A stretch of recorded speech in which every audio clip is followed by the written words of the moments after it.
Bonjour à tous, on se retrouve pour ce numéro de Parlons Placement, riche en actualité, une émission en direct, votre émission, pendant laquelle je vous invite à nous poser toutes vos questions. Trois séquences au sommaire. Une première séquence consacrée au taux d'intérêt qui continue à reculer sur les marchés financiers. On verra les conséquences sur le prix de l'immobilier. Une deuxième séquence consacrée au private equity, comment en profiter quand on est un particulier, qu'on n'a pas forcément accès aux tours de capitaux risqueurs. Et puis, dernière séquence avec la star, la SCI Capimo, qui nous fait le plaisir de venir faire un petit bilan à mi-parcours sur cette année 2019. On verra où en sont les grands chiffres de la SCI Capimo. Voilà, c'est Parlons Placement, c'est votre émission. Profitez-en, posez-nous toutes vos questions. Ça commence tout de suite.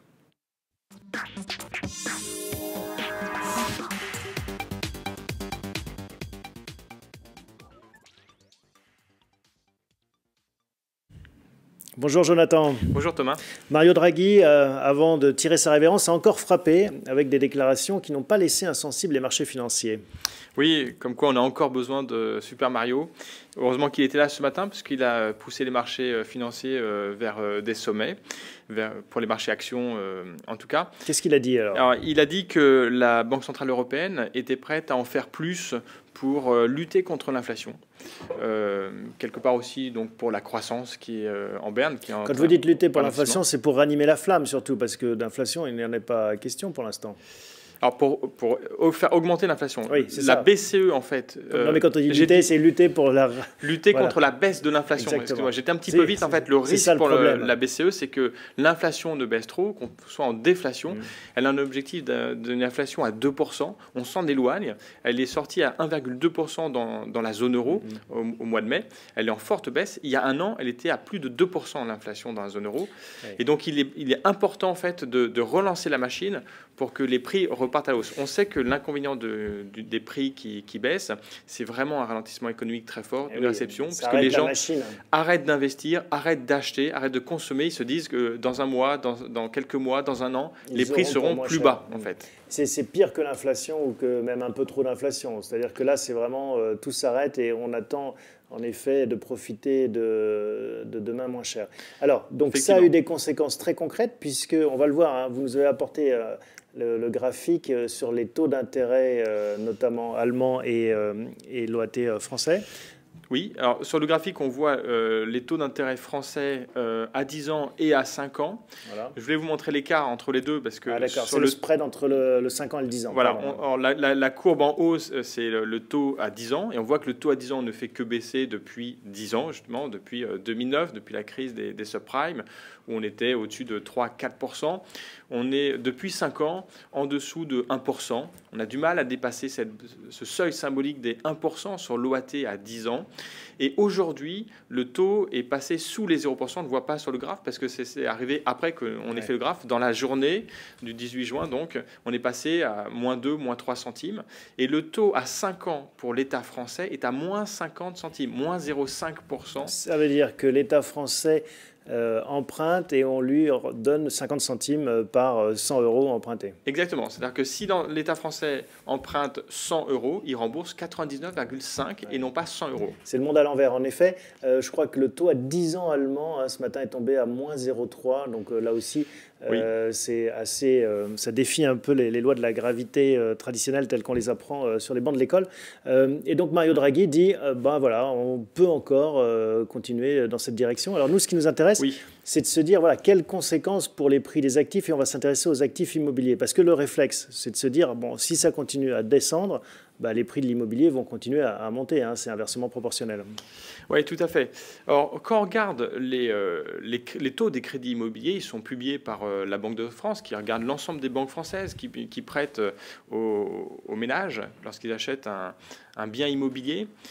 On voit que les taux des crédits baissent assez peu, en fait. En 2018, ils sont passés en moyenne de 1,60 à 1,50. Donc, ce que vous dites, c'est que les taux de marché ne sont pas répercutés sur les taux bancaires par les Non, ils sont que faiblement répercutés. L'intégrale de la baisse est conservée comme marge pour les banques, mais les particuliers ne profitent pas de la baisse des taux de marché lorsqu'ils achètent de l'immobilier. Bon, c'est un peu logique, il y a un seuil de douleur pour les banques, sinon elles n'ont plus du tout de marge. Oui, alors il y a une raison même mathématique. C'est parce que, vous savez, on en parle souvent, les Français laissent de plus en plus d'argent sur les comptes courants. Or, les banques, ça correspond en fait au coût de la ressource des banques qui sert à financer les crédits immobiliers. Les dépôts sont tellement importants que les banques n'ont pratiquement plus besoin maintenant d'aller sur les marchés financiers pour refinancer les crédits immobiliers. Les dépôts, à eux seuls, servent à financer les crédits immobiliers. Or, les dépôts, eux, ils sont figés, ils sont à 0%. Et donc, ils ne peuvent pas répercuter la baisse des taux de marché parce qu'ils ne vont plus pratiquement sur les marchés pour se refinancer pour les crédits immobiliers. D'accord. Donc, ça veut dire qu'il y a une décorrélation entre les taux immobiliers pratiqués par les banques et les taux de marché, même si ceux-ci continuent à baisser.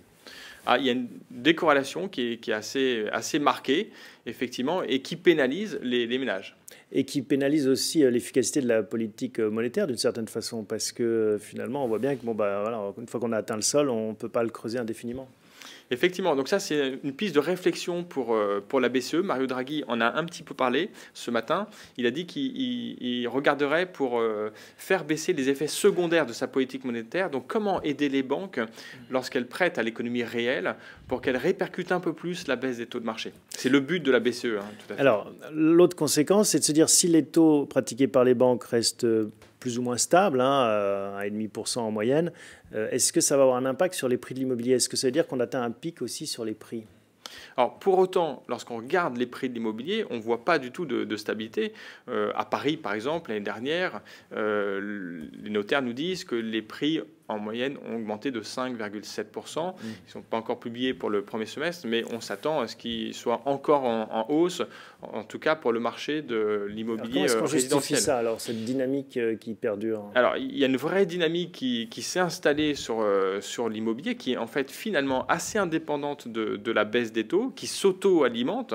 Il y a des gens qui vendent à un prix plus élevé qu'ils n'avaient acheté et qui peuvent donc se permettre d'acheter à un prix supérieur lorsqu'ils revendent un bien.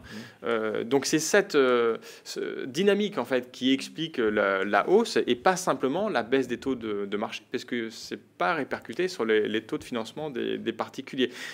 Et ça se voit aussi bien sur les bureaux que sur les résidences privées? Alors, sur les bureaux, je pense que la dynamique elle est un petit peu différente parce que là, c'est un marché qui est plus un marché d'institutionnels. Les institutionnels, ils ont le choix entre acheter des obligations d'État. Or, on vient de le voir, l'OAT est à moins 0,03. Donc, ils vont perdre de l'argent. Ça rapporte moins que l'inflation. Ce n'est pas intéressant pour un institutionnel. Il va comparer donc le taux de rendement qu'il a lorsqu'il achète un bien, lorsqu'il achète un actif immobilier de bureau. Le taux de rendement pour un bien de très bonne qualité à Paris intramuros, dans un quartier haut de gamme, est autour de 3% aujourd'hui. Donc avec la baisse de l'OAT, il a ce qu'on appelle la prime de risque qui est assez forte.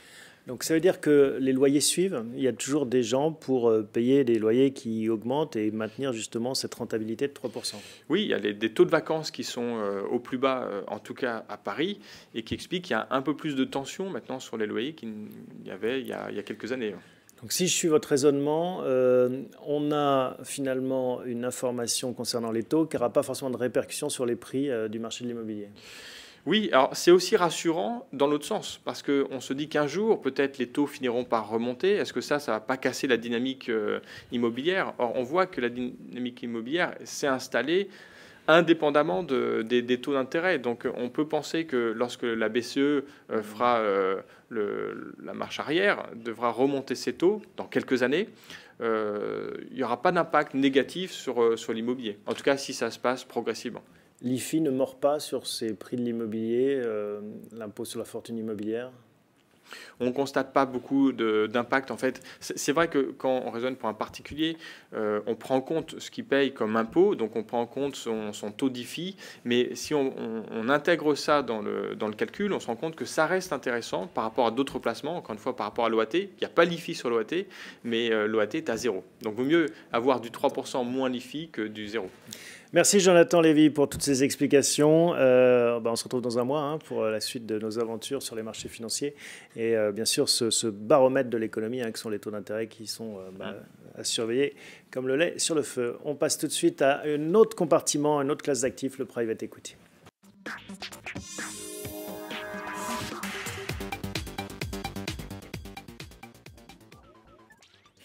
Vincent Kutkowitz nous rejoint sur le plateau de Parlons Placement. Bonjour Vincent. Bonjour Thomas. Alors, on va s'intéresser aujourd'hui au private equity en assurance vie et en France ou au Luxembourg. Ouais. Déjà, peut-être, tout le monde n'est pas familier avec ce terme private equity. Qu'est-ce que ça recoupe? Le private equity, c'est le fait d'investir dans les entreprises non cotées, soit sous forme d'actions, soit sous forme d'obligations. En tout cas, l'idée, c'est d'investir sur des véhicules qui ne sont pas cotés en bourse.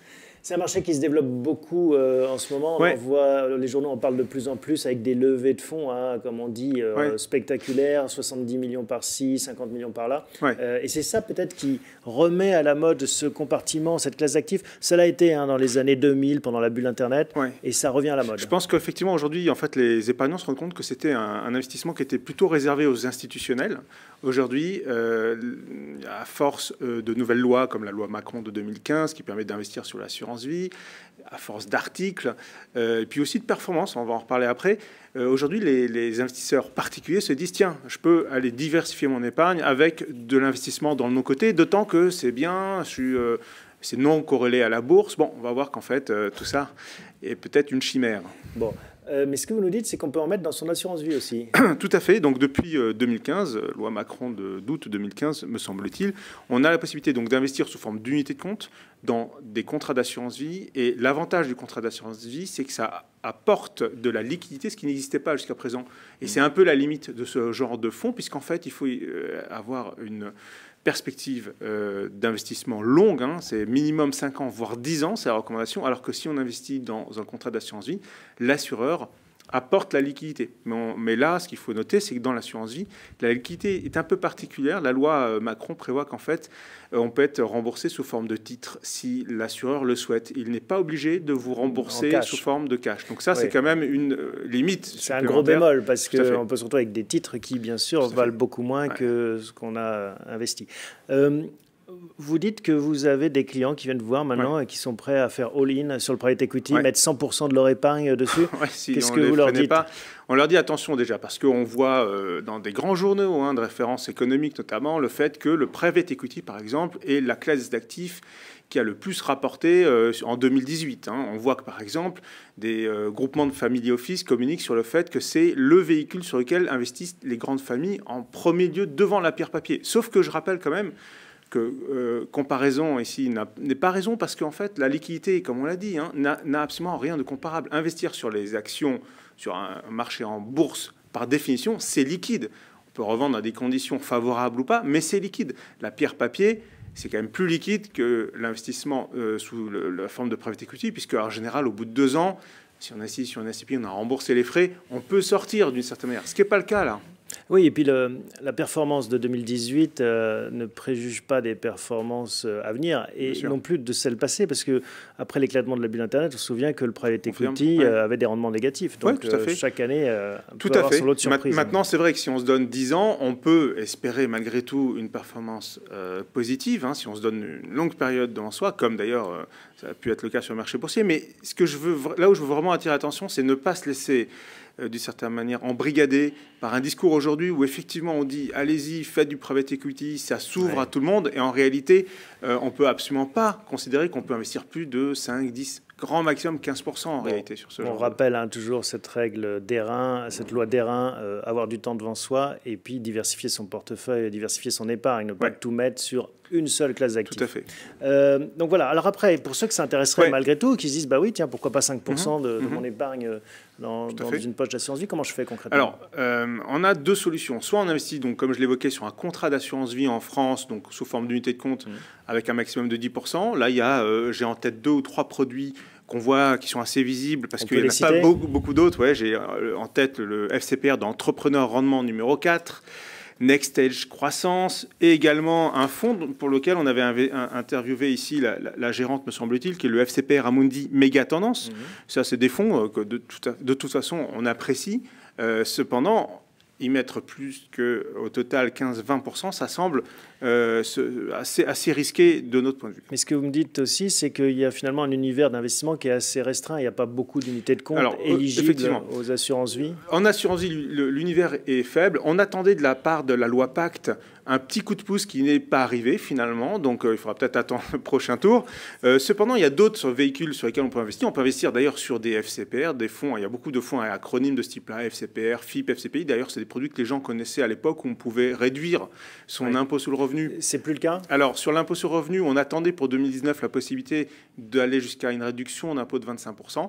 On attend toujours les décrets. On est mi-année. On n'a toujours pas les décrets publiés. Je crois que le gouvernement attend une instruction de la Commission européenne. La mode n'est plus au niche fiscale. Hein. Par contre, on bénéficie toujours quand on investit en direct sur ce type de fonds, et c'est plutôt plus simple probablement que la réduction d'impôt, la possibilité de sortir au moment où on sort avec une exonération de la fiscalité sur les plus-values, avec par contre les prélèvements sociaux à régler. Ça semble plus logique d'avoir le cadeau à la fin plutôt qu'au début, sinon ça pousse éventuellement à des erreurs.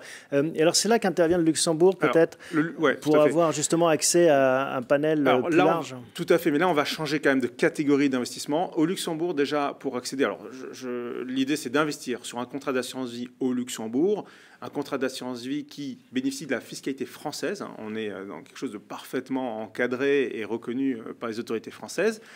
Par contre, les autorités au Luxembourg et les compagnies luxembourgeoises acceptent des montants d'investissement en proportion beaucoup plus importants. Mais ceci dit, ça s'adresse quand même à des très gros investisseurs. On a, selon les compagnies, il faut avoir plusieurs centaines de milliers d'euros pour pouvoir accéder à des lignes de private equity. Cependant, on peut aller jusqu'à 50%. Alors, ce n'est pas tout à fait le private equity dont on parle là, c'est plutôt éventuellement des entrepreneurs qui connaissent les entreprises sur lesquelles éventuellement ils investissent. C'est plutôt ça dont on parle. Ce n'est pas des produits d'une certaine manière grand public qu'on va aller loger dans de l'assurance vie au Luxembourg. Voire des entrepreneurs qui mettent une partie de leur capital, de leur société. Tout à fait. Alors, sachant qu'il y a des limites qui interviennent maintenant, on ne peut plus faire tout à fait. C'est pas aussi libre que ça ne l'était il y a encore quelques années. Mais en tout cas, oui. La moralité, c'est de se dire qu'il y a plus de liberté au Luxembourg en la matière. Tout à fait. Et tout en bénéficiant, et c'est là où les gens aujourd'hui souvent se dirigent vers le Luxembourg pour la raison essentielle qui est la protection supplémentaire qu'on a en allant au Luxembourg, puisqu'il y a une vraie séparation entre le logement des fonds et puis la compagnie d'assurance vie. Le triangle de sécurité, dont on a déjà parlé. Dans ce cas-là, on a beaucoup parlé, mais dans ce cas-là, ça s'y prête d'autant plus. Puisque là, on peut mieux protéger son épargne d'une certaine manière par ce biais. Mais la marche est un peu plus haute. En effet, il faut disposer d'un bas de laine un peu plus conséquent, vous l'avez rappelé. On résume ça par un tableau que vous nous avez apporté. On va le voir qui s'affiche. Oui, tout à fait. On n'a pas évoqué les club deals. Alors, les club deals, oui, on peut en dire un mot parce que c'est un terme qui devient un peu plus grand public. C'est des propositions d'investissement qui apparaissent pendant une durée limitée où il faut des minimums d'investissement de 100 000 euros généralement. Ça permet, on a vu beaucoup de club deals sur l'hôtellerie, par exemple, ou l'immobilier ces dernières années. Ça, c'est vraiment des produits qui ont une logique de private equity. Plusieurs investisseurs, en fait, physiques, se réunissent. Un nombre limité d'investisseurs se réunissent pour s'associer dans une entreprise d'une certaine manière, une aventure pratiquement, immobilière ou hôtelière ou autre. Et là, en fait, l'idée, c'est qu'on est toujours dans la logique du private equity, mais on ne parle évidemment pas d'assurance vie, on est dans de l'investissement en direct. Et généralement, c'est plutôt aussi sur des métiers sur lesquels il faut comprendre le métier. Là, c'est nouveau pareil. Il faut bien comprendre le métier. Il faut pas s'aventurer en fait dans ce genre de sujet. C'est-à-dire qu'il n'y a pas d'intermédiaire professionnel entre l'investissement et soi. Il n'y a pas de gérant d'une certaine manière. Si on fait une proposition d'investir, après, même si vous êtes adossé à une société qui peut vous accompagner, vous êtes quand même plus autonome dans votre gestion. Donc la deuxième ligne, c'est la plus abordable. C'est les acronymes qu'on connaît classiquement. Ensuite, on évoque les unités de compte en assurance vie qui sont là très accessibles avec des 1 000 euros. On peut investir dans son contrat d'assurance vie, notamment par notre biais, et avec un montant de maximum de 10% aujourd'hui du versement du contrat.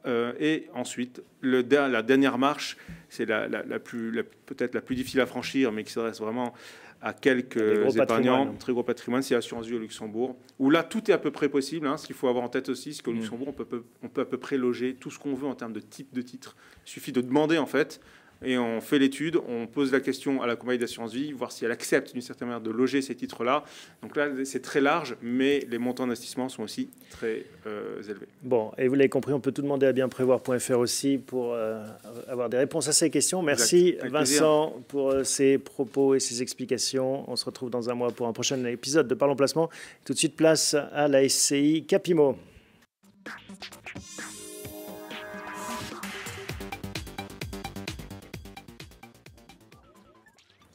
C'est Guillaume Fraget que l'on retrouve avec plaisir. Il nous fait l'amitié de venir régulièrement sur le plateau de Parlons Placement. Bonjour Guillaume. Bonjour Thomas. On rappelle, donc vous êtes responsable développement retail chez Primonial Reim. On va s'intéresser à Capimo. C'est un peu la darling des CGP, on pourrait dire.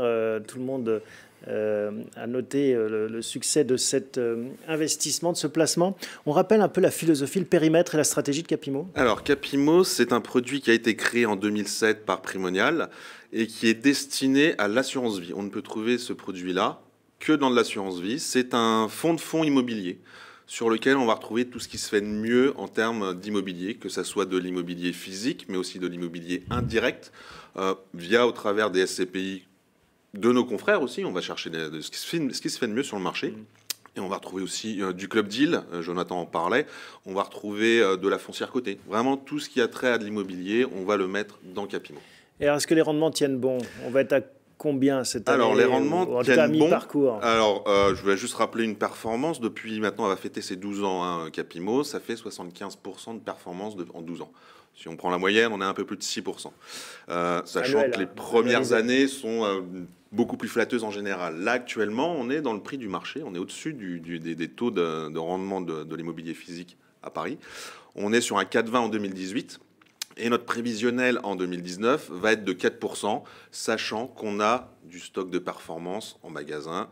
Et on peut potentiellement penser qu'on sera à un 4+, en 2019. D'accord, mais on sent aussi, comme pour toute cette classe d'actifs, un atterrissage, on perd un peu d'altitude chaque année. On perd un petit peu d'altitude, car comme il l'a été dit précédemment, l'immobilier devient cher. Il y a beaucoup d'acteurs qui veulent investir sur de l'immobilier, donc les prix sont logiquement tirés vers le haut.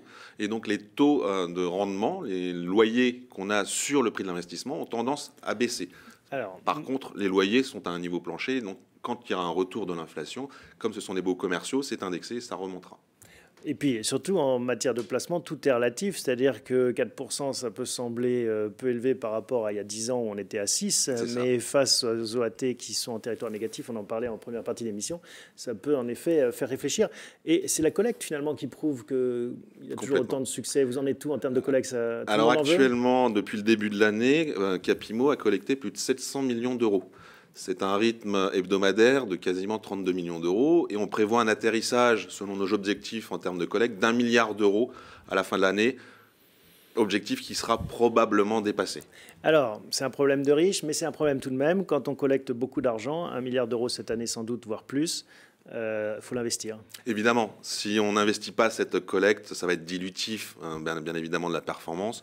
Tout le rôle de nos fund managers et de nos transaction managers chez Prem, c'est d'aller chercher des investissements. Ils ont encore des idées nouvelles? Ils ont encore des idées, ils ont plein d'idées. Et Capimo, c'est un peu comme la Tour Eiffel à Paris, on la voit de très loin. De par sa taille, Capimo est très visible. Donc les acteurs de l'épargne, les professionnels, les institutionnels qui ont des fonds à nous proposer viennent nous voir directement. Parce que pour qu'on se rende compte, 1 milliard, c'est une capitalisation de 4 milliards, donc c'est 25% finalement à placer en plus. Donc voilà, c'est quoi leurs idées nouvelles? Où est-ce qu'ils mettent cet argent? Comment ils le font travailler? On a collecté 700 millions depuis le début de l'année et on a investi d'ores et déjà 630 millions d'euros. Faut savoir qu'on n'aura pas de souci d'investissement. Tout est couvert selon nos business plans en 2019. Mais on investit, par exemple, 100 millions d'euros sur les foncières cotées. Donc foncière cotée, on va être à très court terme parce qu'on va essayer de capter le rebond du marché et revendre derrière pour dégager de la plus-value pour Capimo.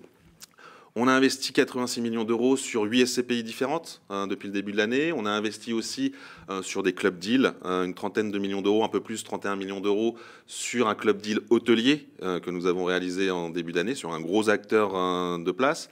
Et également, c'est nouveau l'hôtellerie pour Capimo? C'est nouveau pour Capimo et pour Prem. C'est un secteur en lequel on croit beaucoup quand on choisit correctement les actifs, bien évidemment, mais aussi les locataires, les exploitants de ces actifs-là.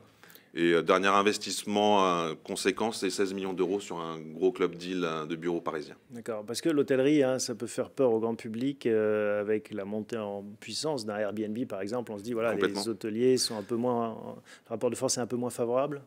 Alors, on est sur un acteur qui est quand même majeur sur le marché, qui a été racheté il n'y a pas très longtemps que ça par une grande banque d'affaires américaine. Donc, c'est un acteur classe économique, on va dire, situé dans les grandes périphéries des grandes provinces, des grandes métropoles françaises, également à l'étranger. Donc on est vraiment sur un acteur solide financièrement et qui voit son chiffre d'affaires augmenter, même si on n'est pas sur des baux liés au chiffre d'affaires du locataire. Mais ça veut dire que Capimo pourrait creuser ce sillon hôtelier à côté de la santé, qui est un peu historique, ou des commerces et des bureaux? Éventuellement, on peut penser à creuser ce sillon-là de l'hôtellerie, sachant qu'on est là aussi pour diversifier nos investissements, que ce soit en termes géographiques, mais aussi typologiques. Et c'est vraiment grâce à la taille de Capimo qu'on peut avoir des investissements à travers le monde, notamment grâce aux foncières cotées et aux gros fonds d'investissement. On va rappeler la distribution de Capimo. On peut le trouver que dans une enveloppe d'assurance vie. Exactement. Faut savoir que Capimo, les associés, ce sont les assureurs. Ce sont les assureurs des assurés. Donc moi, je ne peux pas être associé de Capimo en direct. En direct, non. Ce sont les gros assureurs de la place. Il y a une quinzaine d'associés autour de Capimo qui achètent des enveloppes de Capimo en début d'année. C'est pour ça aussi qu'on sait combien on va collecter sur l'année, ce qui nous permet de maîtriser cette collecte et ces investissements-là. Et ces quinzaines d'assureurs vont les distribuer via leur contrat d'assurance vie. Ça coûte combien ? Capimo, là, la valeur liquidative du dernier vendredi, parce qu'elle cote hebdomadairement, il y a une valeur liquidative hebdomadaire, elle était de mémoire de 258,10 € la part. D'accord, non mais c'était pas ma question, c'est coûte combien à acheter une part? Alors, c'est un véhicule qui est très peu chargé sur le monde des véhicules immobiliers. Vous savez que les SCPI, on est entre 9 et 10%, l'OPCI, on va être autour de 3,5%. Capimo a le privilège de souscrire avec une commission de 2% acquise, bien évidemment, à Capimo, qui lui permet de couvrir tous ses frais d'acquisition.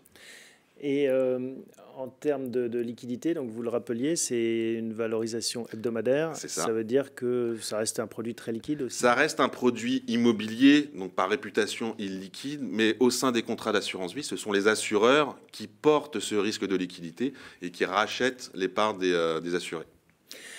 Bon, voilà ce que vous pouvez dire sur Capimo. Il y a d'autres choses qu'on n'a pas évoquées ensemble? Alors, sur Capimo, je pense qu'on a fait un tour rapide. Alors, il faut dézoomer sur Prem, Primonial. On va dézoomer un petit peu et on a quand même deux belles actualités actuellement sur Prem, notamment la première avec la SCPI Primo Family.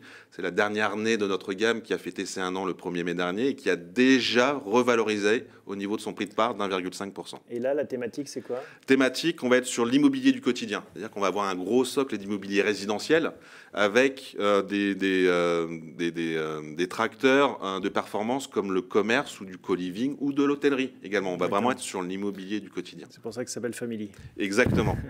Et donc la deuxième actu dont vous voulez Et l'autre nous parler. actualité, c'est Primopierre. Primopierre qui est une magnifique SCPI de bureaux parisien, parce que c'est notre conviction, c'est le Paris, c'est le Grand Paris. Ça va être une SCPI qui fait 2,5 milliards d'euros de capitalisation, 75 actifs. Donc quand on fait le ratio, on se rend compte un petit peu du volume des actifs que nous avons sur Primopierre.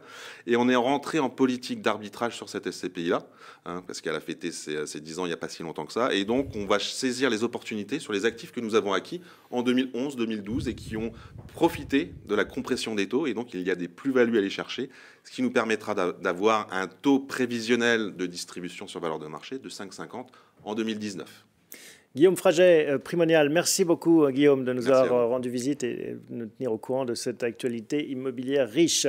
À très bientôt pour un nouveau point ensemble. Merci à vous tous de votre fidélité. On se retrouve au mois de juillet, mi-juillet, pour faire un nouveau point sur les placements et accueillir bien sûr toutes vos questions en la matière. Très bonne soirée, à bientôt.